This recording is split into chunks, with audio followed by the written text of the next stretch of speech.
네, 성도 여러분 박수로 환영해 주셔서 너무 감사합니다. 언젠가 보았던 시집에서 시인이 이렇게 표현을 한 것을 본 적이 있습니다. 인생은 언제나 물음표, 때로는 말 없음표, 그러나 하나님 앞에 서면 인생은 느낌표. 오늘 말씀인 시편 8편은요, 마치 시인의 표현처럼 시편 3편에서 7편으로 이어지는 어둡고 그런 말없는 그런 어두운 물음표와 말없음표들의 터널을 지나서 마침내 느낌표를 찍는 시편입니다. 시편 3편에서 7편까지 탄원시라고 불리는 시들이 있습니다. 여러분, 이 탄원시의 분위기들은 좀 많이 무겁습니다. 어둡고 표현을 하면은 마치 먹구름이 잔뜩 낀 하늘에 사나운 장대비가 막 쏟아지는 그런 느낌이라고 말할 수 있겠습니다. 그런데 오늘 시편 8편으로 들어오면 시가 너무 아름답고 밝습니다. 맑게 갠 구름 한 점 없는 파란 하늘에 청량하게 불어오는 한 줄기 바람과 그 아래에 흔들리는 형형색색 코스모스, 꽃을 보는 것 같은 느낌이 듭니다. 이 반전의 느낌표, 다시 말해서 놀람과 경탄이 오늘 이 시편 8편에는 녹아져 있습니다. 이제 이 아름다운 시편을 한 절 한 절 살피면서 우리도 하나님 앞에서 이런 놀람과 경탄을 가지게 되는 은혜가 우리 가운데 있기를 바랍니다. 우리 1절 말씀 한번 읽어볼까요? 1절 말씀 시작. 여호와 우리 주여, 주의 이름이 온 땅에 어찌 그리 아름다운지요. 주의 영광이 하늘을 덮었나이다. 아멘. 우리 9절 말씀도 다시 한번 읽어볼까요? 9절입니다. 9절 시작. 여호와 우리 주여, 주의 이름이 온 땅에 어찌 그리 아름다운지요. 아멘. 어떻습니까? 거의 똑같지요. 1절과 마지막 절이 거의 똑같습니다. 앞뒤로 동일한 고백을 하고 그 사이에 이제 시인이 이런저런 내용들을 채워가지고 하나님 앞에 이 시를 표현하고 있습니다. 그러면 이 시인이 어떤 표현들로 하나님을 찬양했는지 한번 보실까요? 시인이 먼저 하나님의 이름을 부르고 있습니다. 여호와 우리 주여, 이렇게 주님의 이름을 부르고 있지요. 여러분, 이 여호와 우리 주라고 하는 표현은 하나님의 이름을 이중적으로 표현한 것입니다. 여호와 그리고 우리 주라고 하는 이 두 단어가 이 이름 안에는 들어가 있죠. 여러분, 히브리 사람들은 이런 방식으로 표현하기를 좋아합니다. 이런 방식을 히브리인들의 대구법이라고 하는데, 하나님을 표현할 때 또 다른 대상들을 표현할 때 두 단어를 한 번에 표현해가지고 그게 어떤 뜻인지를 더 정확하게 드러내는 걸 대구법이라고 합니다. 다시 말해서 하나님 표현할 때 오늘 두 가지로 표현했지요. 하나는 여호와이고 하나는 우리 주입니다. 여러분, 여호와라고 하는 의미는 주로 그 백성과 언약을 맺으시는 하나님을 부를 때 많이 사용된 이름입니다. 오늘날 우리가 많이 표현하는 방식으로 좀 바꾸면 신실하신 하나님, 이렇게 되겠죠. 그 백성하고 약속하시고 그 약속을 신실하게 지키시는 하나님이라고 하는 뜻입니다. 그리고 또 이제 우리 주라고 하는 표현이 등장했는데, 여러분, 이 우리 주라고 하는 표현은 아도나이라고 하는 표현인데, 위대하신 하나님, 높으신 하나님, 이렇게 하나님을 부를 때 아도나이 이렇게 부릅니다. 종합하면은 시인이 지금 1절과 마지막에서 앞뒤로 하나님을 어떻게 부르고 있는 겁니까? 약속을 신실하게 지키실 뿐만 아니라 능력이 많으신 하나님 하고 시인이 하나님의 이름을 지금 부르고 있습니다. 이렇게 주님의 이름을 부른 시인의 고백의 내용은 무엇입니까? 주의 이름이 온 땅에 어찌 그리 아름다운지요 라고 지금 고백하고 있지요. 여러분, 이 대목을 묵상해 보면 여러분 한번 상상해 보세요.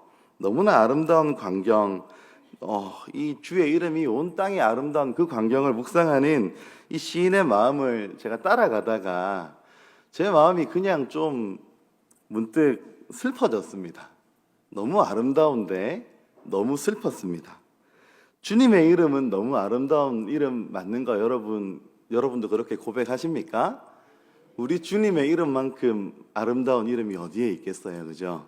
그런데 너무 온 땅에 가득한 주님의 이름의 아름다움을 시인이 찬양하고 있는데, 제가 가만히 보니까 우리의 현실이 그렇지 않을 때가 있더라는 겁니다.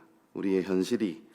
시인이 지금 보고 있는 것은 온 땅에 충만한 주님의 아름다운 이름인데, 그런데 사랑하는 성도 여러분, 여러분들이 살아가고 있는 삶의 자리 가운데서 주님의 이름이 아름답습니까? 사랑하는 이 나라와 이 민족에게서 주님의 이름이 아름답고 높임을 받고 있습니까? 우리가 직장에서 만나는 사람들과 거리에서 만나는 사람들이 주님의 이름을 높이고 있습니까? 정말 그랬으면 좋겠죠. 정말 그게 우리의 소원이고 정말 그것이 우리의 마음인데, 근데 여러분 아니죠. 전도에 보면 알 수 있듯이 주님의 이름이 수치와 모욕을 당하고 있습니다. 주님의 아름다운 이름이 온 땅에 충만해야 되는데, 시인이 고백하고 있는 것처럼 참 그랬으면 좋겠는데 그렇지 못한 이유가 어디에 있습니까? 오늘날 일반 대중들이 기독교를 외면하는 이유가 복음과 진리가 잘못되었기 때문입니까? 주님이 아름답지 않으시기 때문입니까? 아니면 너무 슬프게도 우리가 맛을 잃었기 때문입니까? 신앙이 있노라 하면서, 예수를 믿노라 하면서, 영생과 하나님의 나라를 소유했다고 하면서 우리의 현실에서는요, 우리가 조금도 손해보기 싫어하고 하나도 조금도 손해보기 싫어하는 그런 모습이 우리 가운데 혹시 있지는 않습니까? 맛있는 빵 냄새가 나가지고 빵집에 들어가 보았는데 정작 먹을 빵이 없는 빵집 같은 안타까움이 우리 가운데 혹시 있지는 않습니까? 여러분, 그 이유가 어디에 있습니까? 왜 주님의 아름다운 이름이 오늘 이 땅 가운데에서는 능력을 잃었습니까? 오늘 이 시편을 계속해서 살펴보면서 그 이유를 좀 추적해 보았으면 좋겠습니다. 여러분, 우리 2절 말씀 한번 보실까요? 2절 말씀 보시면은 주의 대적이 등장합니다. 2절 말씀에 주의 대적으로 말미암아 대번에 대적이 등장하죠. 여러분, 이 대적들은 앞에서 1절에서 우리 지금 시인이 고백하는 거 말이죠. 온 땅의 아름다운 주님의 이름과 하늘을 덮은 영광을 전혀 모르는 사람들이 대적이겠죠. 전혀 모릅니다. 여러분, 이 대적들은 정말 여러 가지 모습과 모양으로 우리에게 찾아옵니다. 대놓고 교회를 적대하고 대놓고 주님을 적대하는 대적들은 좀 괜찮습니다. 왜냐하면 충분히 위협적인 것처럼 우리 눈에 보이기 때문에 저 위험하다, 대적이다, 대비해야 되겠다 이런 마음이 드니까 우리가 괜찮아요. 그런데 여러분, 오늘날 문화를 통해서 스며드는 그런 대적들 말이죠, 분별하기조차 힘든 경우가 너무나도 많이 있습니다. 여러분, 귤 한 박스를 사면은요, 여러분 그런 경험 있으시죠? 꼭 썩은 귤이 한두 개씩 들어있잖아요. 그런 것처럼 이러한 대적들이 너무 안타깝게도 교회 안에 존재하기도 하는 것 같을 때가 있어요. 여러분, C.S. 루이스가 그의 책 스크루테이프의 편지에서 성도들을 무너뜨리기 위한 사탄의 전략을 말하고 있는데 그 중에 몇 개만 읽어드리겠습니다.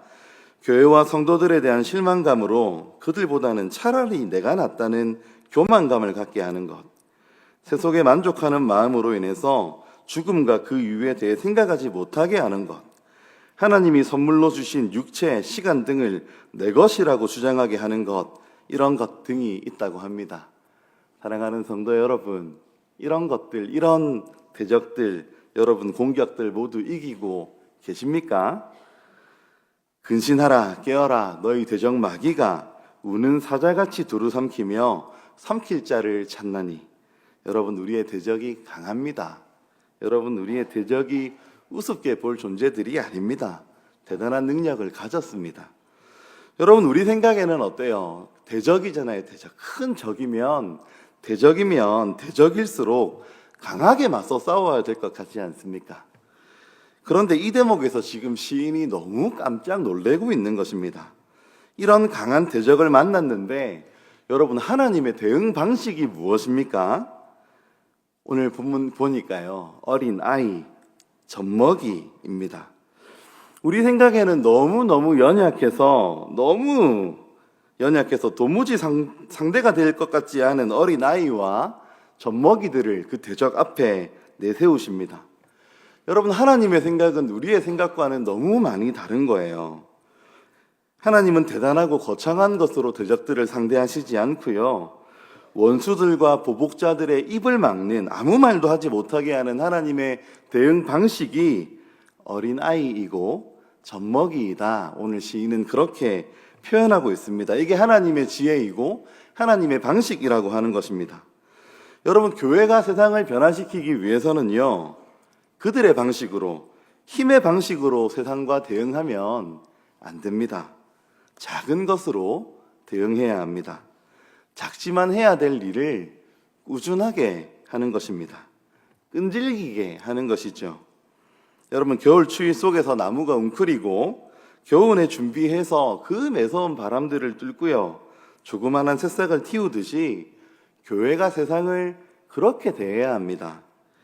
교회는 정말 겨자씨 한 알갱이가 너무 작은 것이지만 마침내 많은 새들이 깃들일 정도로 큰 나무가 된다고 주님이 말씀하신 것처럼 세상과 그렇게 싸워야 됩니다.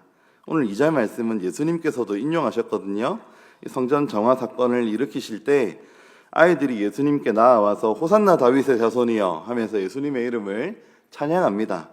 그러자 사람들이 노하는 거예요. 마태복음 21장에 이렇게 말합니다. 성전에서 소리질러 호산나 다윗의 자손이여 하는 어린이들을 보고 노하여 예수께 말하되 그들이 하는 말을 듣느냐? 예수께서 이르시되 그렇다.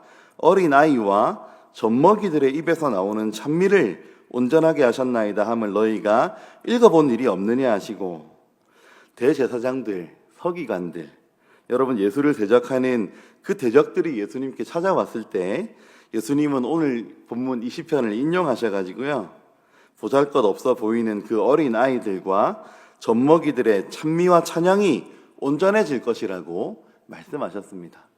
여러분, 좀 놀랍지 않으십니까? 하나님의 생각이 사람들의 생각과는 너무 많이 다르다는 거예요. 어리석고 무지한 무력한 자들, 힘없는 자들을 통해서 우리 하나님은 일하십니다. 여러분, 바로 우리와 같은 자들을 통해서 우리 주님이 일하십니다. 여러분, 때로는 너무 무기력감에 빠질 때가 있습니다. 저 큰 세상에 비하면은요, 아이들을 가르치고 아이들을 길러내기에 제가 너무 걱정이 되는 거예요. 이 세상이 너무 강력하다. 이 세상이 너무 강하다. 우리 아이들, 우리 다음 세대들, 믿음의 세대들을 믿음으로 가르치고 믿음으로 길러내고 신앙인으로 길러내기에 저 큰 세상이 너무 무섭다, 이런 생각이 들 때가 여러분 없으십니까? 너무 세상이 크고요, 송곳니를 막 드러내고 울부짖는 사자 같은 대적들 앞에서 여러분, 가끔 저는 우리를 생각하면 먹잇감으로 던져져 있는 토끼 한 마리 같을 때가 있습니다. 그런데 여러분, 세상의 방식이 아니라 하나님의 방식으로, 강한 자가 아니라 연약한 우리를 통해서 우리 주님 일하실 것입니다. 사도행전 3장 16절에 이런 말씀이 있습니다. 베드로가 이르되 은과 금은 내게 없거니와 내게 있는 이것을 내게 주노니 나사렛 예수 그리스도의 이름으로 일어나 걸어라.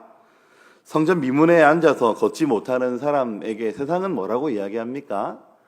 너 못 걸으니까 은을 주어라, 금을 주어라, 이렇게 말을 하잖아요.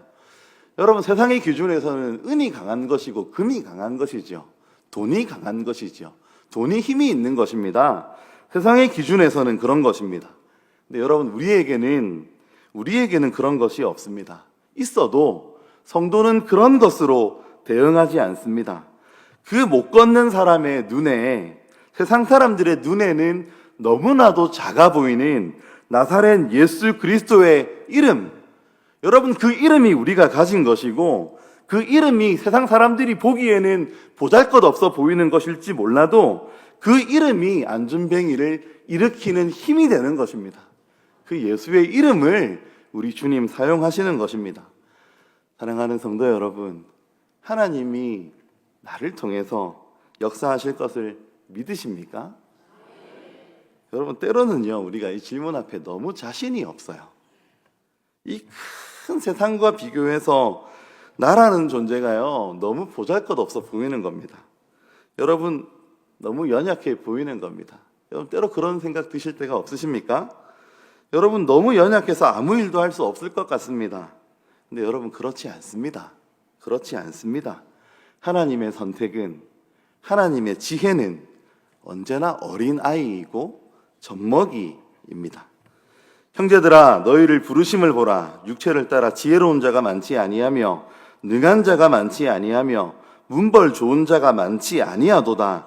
그러나 하나님께서 세상의 미련한 것들을 택하사 지혜 있는 자들을 부끄럽게 하려 하시고 세상의 약한 자들을 택하사 강한 자들을 부끄럽게 하려 하시며 하나님께서 세상의 천한 것들과 멸시받는 것들과 없는 것들을 택하사 있는 것들을 폐하려 하시나니 이는 아무 육체도 하나님 앞에서 자랑하지 못하게 하려 하심이라. 지금 시인이 이게 너무 놀라운 겁니다. 그러니까 이 놀라움으로 인해서 하나님을 찬양하지 아니할 수가 없는 것입니다. 여러분, 이제 3절 한번 보실까요? 3절 보니까요, 시인이 하나님께서 만드신 하늘과 달과 별을 보고 지금 놀라고 있습니다. 여러분, 주의 손가락으로 만들었다는 말은 하나님의 능력으로 만들었다 하는 뜻입니다. 하늘, 달, 별들입니다. 여러분, 저희 아버지 고향이 거제도시거든요. 그래서 제가 어릴 때 명절만 되면 거제도에 갔습니다. 이 거제도 안에도 차가 그 당시만 해도 다니지 않던 칠천도라는 섬이 있습니다. 그 칠천도라는 섬 안에 이제 차를 실어 나르는 배가 있거든요. 빠지선이라고. 그 배를 타고 그 섬 안에 들어가면, 한참 들어가면 저희 할아버지, 지금은 돌아가셨는데 그 할아버지 할머니 댁이 거기 있었습니다. 밤에 나와가지고 평상에 누웠는데요, 여러분, 하늘에 별이 너무 많았습니다. 어린 마음에 여러분, 그 아름다운 많은 별들을 보면 우리가 어떤 감상을 가지는 게 맞습니까? 와, 너무 예쁘다 이래야 되잖아요. 근데 제가 어린 마음에 별이 너무 많으니까 왜 그랬는지 모르겠는데 무서웠습니다. 너무 많아가지고 평소에 못 보던 별의 양이 하늘에 있으니까 너무 무서워가지고요. 그래서 제가 저희 할아버지께 말씀드렸어요. 할아버지, 별이 너무 많아요. 별이 너무 많아가지고 무서워요. 저희 할아버지 뭐라고 대답을 하셨냐니까, 공기가 맑으니까 그렇지, 그러셨어요. 공기가 맑으니까 별이 많다는 거예요. 사랑하는 성도 여러분, 아이들의 특징이 뭔지 아십니까? 아이들의 특징, 여러분, 오늘 이 시편의 저자처럼 잘 놀랜다는 겁니다. 뭐라고요? 놀랜다고요. 놀래요. 여러분, 어린아이들은요, 많은 것들을 감탄스러워하고 많은 것들을 놀래는 겁니다. 저한테도 자녀들이 있는데요, 여러분, 애들이랑 같이 다니면 귀찮을 정도로 많이 놀래요. 뭐 이게 놀랄 만한 일인가 싶은데 귀찮을 정도로 많이 놀래요. 아빠 이거 봐, 아빠 저거 봐, 이게 이렇네 저게 저렇네 하는 거예요. 여러분, 우리 어른들은 어떻습니까? 걔들만큼 많이 놀라지는 않잖아요. 좀 놀랄 만한 일이 찾아오면 놀래지 애들만큼 많이 놀래지는 않아요. 근데 여러분, 애들은 많이 놀랍니다. 여러분, 더 이상 놀라지 않는 사람들을 보고 우리가 뭐라고 부릅니까? 늙었다. 노인이다. 예, 더 이상 안 놀래면 노인인 거예요.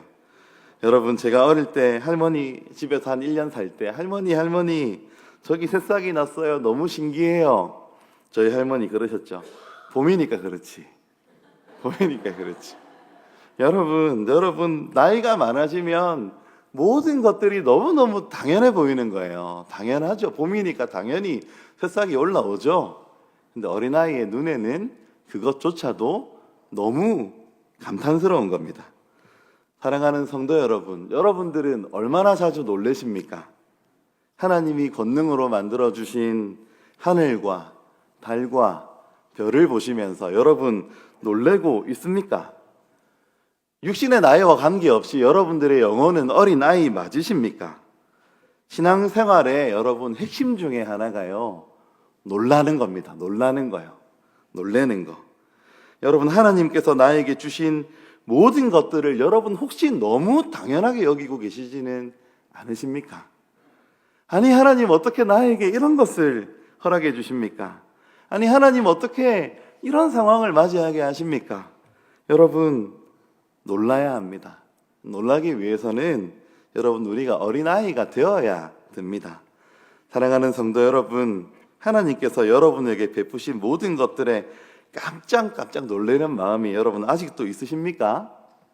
요즘도 그렇습니까? 솔직하게 한번 내 자신에게 대답해 보십시오. 여러분 예수를 처음 믿었을 때 전혀 믿어지지 않던 이 복음이 나한테 믿어질 때 여러분 얼마나 많이 놀랐는지 여러분 한번 생각해 보십시오. 우리가 어린아이 젖먹이들처럼 놀래야 되는 겁니다. 세상에 있는 존재들 하나하나가 주님께서 다 나를 위하여 만드신 것처럼 여겨질 때 들에 그냥 가다가요 그냥 길에 피어있는 잡초지만 풀꽃 하나 보고 야 이거 하나님 이렇게 아름다운 것 나한테 보여주셨네 하고 여러분 그 마음속에 우리가 머물러 있을 때 여러분 그때 우리가 진짜 부족함이 없어지는 게 뭔지를 알잖아요. 오죽하면 우리 예수님 들의 백합화를 보라 어떻게 자라는가 생각해 보라 수고도 아니하고 길쌈도 아니하느니라. 무슨 말입니까? 야 내가 너희를 위해서 들의 백합화 만들었는데 말이죠. 이거 보고 놀라지도 않고 말이죠. 좀 놀라야 되지 않겠느냐고 우리 주님 말씀하시지 않습니까? 그런 거에 놀래야 여러분 우리 마음에 염려가 없어지는 겁니다. 그런 거에 놀래야 의복을 위한 염려가 사라지고요. 여러분 그런 걸 보고 놀래야 부족함이 뭔지를 모르는 그 마음이 우리 가운데 생기는 것입니다. 그런 주님이 주시는 우리 마음 가운데 있는 넉넉함 같은 거 있잖아요, 여러분. 우리가 그런 넉넉함이 우리 마음 안에 자리 잡을 때 너무 놀랍잖아요. 통장을 몇 개씩 가지고 있지 않아도 내가 내 노후를 든든하게 넉넉하게 대비하지 못했어도 내 현실이 좀 빠듯해도 그래도 누려지는 든든한 거, 그죠? 든든한 그 든든함. 세상 사람들은 뭐 저런 상황에서 든든해 하노 할 만하지만 그럼에도 불구하고 우리는 예수 이름으로 든든한 그 든든함 말이죠. 그게 우리에게 있게 되는 것 아니겠습니까? 여러분 이 3절을 묵상하니까 떠오르는 시가 한 편이 있었습니다. 월리엄 에드워즈라는 사람의 무지개라는 시가 있습니다. 읽어드릴게요. 하늘의 무지개를 바라보면 내 마음 뛰노나니 나 어려서 그러하였고 어른된 지금도 그러하거늘 나 늙어서도 그러할지라. 아니면 이제라도 나의 목숨 걷어가소서. 어린이는 어른의 아버지 원하노니 내 생애의 하루하루가 천상의 경건한 마음으로 이어지기를. 무지개를 바라봤다는 거예요, 시인이. 어려서도 마음이 뛰고 지금도 마음이 뛰고 늙어서라도 내 마음이 무지개 보고 뛰었으면 좋겠는데 그러지 못할 바에는 그냥 내 목숨 걷어가 주십시오. 여러분 이 고백이 무슨 의미인지 아시겠습니까?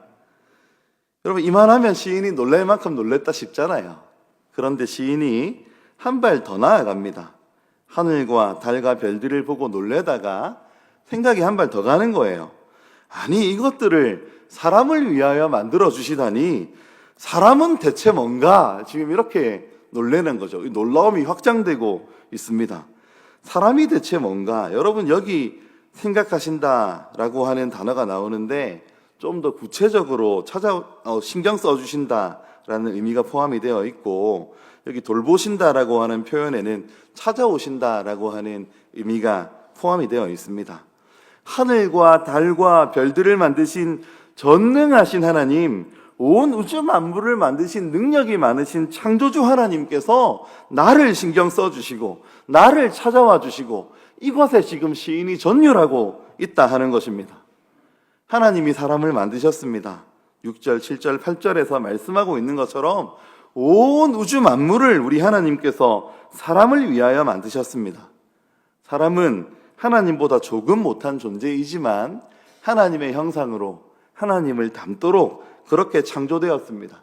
너무나도 영광스러운 일이잖아요. 사람이 대체 뭐기에 하나님이 이렇게 사람을 창조하신단 말인가 하고 놀라는데요. 여러분 이렇게 영광스럽게 창조한 사람이 아담의 범죄로 인해서 타락해 버렸습니다. 죄가 사람들의 마음 가운데 들어와 버렸습니다. 천지와 우주 만물을 사람을 위하여 창조하실 만큼 영광스러운 사람이었는데요. 죄로 인해서 사망밖에 남지 않는 절망스러운 존재가 되었습니다. 근데 여러분, 오늘 4절 말씀에 주께서 이 인간을 돌보신다 이렇게 말씀하고 있습니다. 이 돌보신다는 히브리어 동사 파카드는 앞서 말씀드렸다시피 찾아오신다는 의미가 포함이 되어 있습니다. 여러분, 인간을 돌보시려 인간을 찾아오신 존재가 누구이십니까? 우리가 믿고 따르고 섬기는 예배하는 그런 분, 바로 우리의 구주 예수 그리스도이십니다. 예수님은 하나님의 완전하신 형상이시기에 우리 인간들은 타락해서 잃어버린 영화와 우리 인간들은 타락해서 잃어버린 존귀와 만물을 다스림과 만물을 그의 발 앞에 두는 이 모든 것들이 우리는 잃어버렸지만, 타락해버렸지만 우리를 찾아오시고 우리를 돌보시는 하나님 예수 그리스도로 인하여 우리에게 주어졌습니다. 히브리서 2장이 오늘 예수님에 관해서 이 본문을 인용했거든요. 제가 6절에서 8절 읽어드리면, 그러나 누구인가가 어디에서 증언하여 이르되 사람이 무엇이기에 주께서 그를 생각하시며 인자가 무엇이기에 주께서 그를 돌보시나이까? 그를 잠시 동안 천사보다 못하게 하시며 영광과 존귀로 관을 씌우시며 만물을 그 발 아래에 복종하게 하셨느니라 하였으니 만물로 그에게 복종하게 하셨은지. 우리가 하나님이 우리를 이렇게 만들어 주셨음에도 불구하고 타락했는데 우리를 찾아오신 예수님께서 이 말씀을 성취하고 이루어 주셨습니다. 사랑하는 성도 여러분, 도대체 우리가 뭡니까? 도대체 저와 여러분이 뭐길래 하나님께서 그 아들을 우리에게 보내주셨냐 이 말입니다. 요한 1서는 우리가 하나님을 사랑한 것이 아니요 하나님이 우리를 사랑하사 우리 죄를 속하기 위하여 화목 제물로 그 아들을 보내셨다 이렇게 말씀합니다. 여러분, 대체 왜 그렇게 하셨을까요? 대체 우리가 뭐라고 그렇게 하셨습니까? 로마서는 이렇게 말씀합니다. 우리가 아직 연약할 때에, 우리가 경건하지 않을 때에, 우리가 죄인 되었을 때에, 우리가 원수 되었을 때에 그리스도께서 우리를 위하여 죽으심으로 당신의 사랑을 확증하셨다 이렇게 말씀해 주고 있습니다. 여러분, 대체 내가 무엇이길래 말이죠, 우리가 무엇이길래 구주께서 이 땅에 우리를 돌보시려고 찾아오시고 우리를 위하여 죽으셔야 했단 말입니까? 사랑하는 성도 여러분, 안 놀랍습니까? 이게 하나도 안 놀랍습니까? 여러분, 하도 많이 들어서 익숙합니까? 새싹이 놀라워요. 봄이라 그렇지. 사과가 너무 빨개요. 사과는 원래 빨개. 내가 뭐라고 예수님이 나를 위하여 죽으셨어요. 이 땅에 오셨어요. 그분은 원래 그런 분이야. 놀랍지 않아. 여러분, 혹시 지금 그런 상태입니까? 더 이상 신앙생활을 해도 놀랄 일이 없습니까? 말씀을 들어도 아버지 집에서 기도를 해도 더 이상 놀랄 일이 없습니까? 여러분, 돌이키십시오. 돌이켜야 됩니다. 어린아이의 마음으로, 어린아이의 영으로 돌아오십시오. 우리가 경탄하고 놀래야 됩니다. 하나님께서 나에게 허락하신 것들이 너무 놀라워가지고 우리가 두 눈을 감고 아버지 하고 부르면은, 여러분, 그 사랑에 우리가 막 압도당할 만큼, 여러분, 질식할 만큼 우리가 감격해야 마땅하지 않습니까? 하늘을 두루마리 삼고 바다를 먹물 삼아도 그 크신 하나님의 사랑 다 기록할 수 없겠네, 이런 고백이 우리 속에서 터져 나와야 여러분, 그게 성도이고 그게 신앙인 아니겠습니까? 우리가 앞서서 하나님의 이름이 온 땅에 가득하지 않은 것 같은 현실을 왜 우리가 마주하게 됩니까? 하고 여러분에게 물어보았는데요. 여러분, 우리가 그 이유를 좀 알 수 있을 것 같지요? 여러분, 여호와 우리 주여, 주의 이름이 온 땅에 어찌 그리 아름다운지요. 이런 시인의 고백이 우리에게 없는 이유는 더 이상 우리가 놀라지 않기 때문에, 더 이상 경탄하지 않기 때문에, 우리의 마음요, 우리의 영혼요, 우리의 마음과 영혼이 더 이상 어린아이 같지 않기 때문 아니겠습니까? 이제 마지막 절 한번 보도록 하겠습니다. 시인은 마지막으로 다시 한번 1절에서 했던 그 고백을 반복하면서 이 아름다운 시를 마치고 있습니다. 여호와 우리 주여, 주의 이름이 온 땅에 어찌 그리 아름다운지요. 똑같은 고백입니다. 똑같은 고백으로 1절과 마지막 절 고백했습니다. 여러분, 똑같은 고백은 고백인데 시인의 마음이 말입니다. 이 1절 고백할 때 하고 마지막 절 고백할 때 하고 시인의 마음이 똑같았겠습니까? 아닐 겁니다. 같을 수가 없을 겁니다. 시인이 처음에 1절에서 이렇게 고백할 때는 놀라움의 느낌표였다면 9절에서의 고백은 감동과 눈물의 느낌표 아니었겠습니까? 시인은 점차적으로 놀라고 더욱 놀라면서 주님을 바라봅니다. 온 땅에 가득한 주님의 이름과 영광을 보고 놀랐다가 여러분, 대적을 어린아이로 상대하시는 주님의 그 지혜를 보고 놀라고 온 우주를 창조하셨던 주님의 권능을 보고 놀라다가 마침내 그 주님이 만드시고 사랑하시는 나를 보고 놀랐을 때, 그리고 이런 나, 여러분 연약하고 부족하고 아무 자격도 아무 조건도 하나님 앞에 갖추지 못했던 이 미련하고 부족한 나 같은 걸 돌보시려고 찾아오시는 주님을 발견했을 때, 여러분 이 시인이 말이죠, 그토록 나를 사랑하신 그 주님의 사랑에 잠기고 그 주님의 사랑에 압도되어 가지고 이제 나한테 더 이상 다른 것은 필요 없다. 주님 한 분이면 내가 정말로 충분하다. 이렇게 말할 수 있는, 말로 다 할 수 없는 충족감을 누렸을 거라고 저는 그렇게 믿습니다. 사랑하는 성도 여러분, 신앙생활을 오래 하면은요, 노인처럼 무뎌지는 것이 아니라 여러분 더욱 깊어져야 합니다. 처음에 예수를 믿었을 때는 도무지 믿을 수 없는 주님의 그 사랑에 깜짝 놀랬다면 이제는 되새겨지고 더 깊이, 더 묵직하게, 더 감탄과 감동의 눈물을 흘려야 될 것입니다. 한 걸음 한 걸음 주 예수와 함께 날마다 우리가 걸어가면서 처음에는 구원받은 그 감격이 너무 감격해서 아버지의 집에 와서 기도하기 전에도 눈물을 흘리던 시절이 있었다면, 여러분 이제는 그 눈물을 우리가 우리의 마음으로, 우리의 내면으로 쌓고 쌓아가지고 여러분 무뎌지는 것이 아니라 더 깊숙하게 울어야 합니다. 매일매일 우리 주님의 마음, 아버지의 마음을 점점 더 알아가면서 깨달아가면서 말이죠, 사람이 무엇이기에 주님, 교회가 무엇이기에 주님 하고 외치면서 더욱 깊이 놀라고 울어야 될 줄로 믿습니다.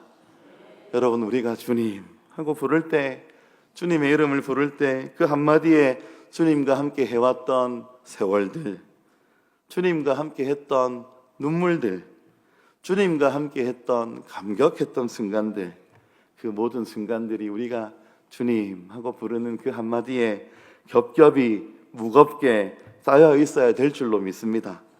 그렇게 살아가다 보면은요, 여러분 그 날들이 쌓이고 이 느낌표들이 또 쌓여가지고 우리가 정말로 우리 주님을, 우리 예수님을 점점 더 닮아갈 수 있지 않겠습니까? 저한테는 친구가 한 명이 있는데요, 우리 친구하고 옛날에 그런 이야기 한 적이 있습니다. 우리 인생의 절정이 죽는 날이 됐으면 좋겠다, 이런 이야기를 한 적이 있어요. 제 친구하고. 무슨 말이냐 하니까, 지금은 좀 거칠거칠한 면도 있고 연약한 면도 있고, 지금은 주님 모시기에 내 같아도 좀 쓰기 좀 부담스럽다 싶은 때도 있고 말이죠. 주님 모시기에 그런 모습들, 안 좋은 그릇 같은 모습들이 있지만, 매일매일 주님 만나고 매일매일 주님 배웠고 매일매일 주님과 함께하는 시간들을 쌓아가고 놀라고 경탄하고 이 느낌표들을 쌓아가다 보면은 내가 죽는 그 순간에 제일 많이 쌓였을 거니까, 내가 죽는 그 순간에 가장 주님 많이 쌓았을 거니까, 내가 죽는 그 순간에 주님 가장 많이 닮아있지 않을까, 우리 그렇게 되자, 이런 이야기 친구하고 함께 하고 위로하고 격려하면서 그렇게 살아가고 있습니다. 사랑하는 성도 여러분, 함께 그런 길을 걷지 않으시겠습니까? 놀라움을 좀 회복하십시다. 놀라움을. 날마다 순간마다 내 앞에 어려움들이 있고 아픔들이 없는 순간이 없겠지만은요, 그럼에도 불구하고 우리가 이 땅에서 눈을 들어서 아버지를 바라보고 하늘을 바라보고 영생을 바라보고 십자가를 바라보고 놀래는 신앙, 여러분이 느낌표의 신앙을 회복하고 쌓아가는 우리 모두가 될 수 있기를 기대하고 축복합니다. 기도하겠습니다.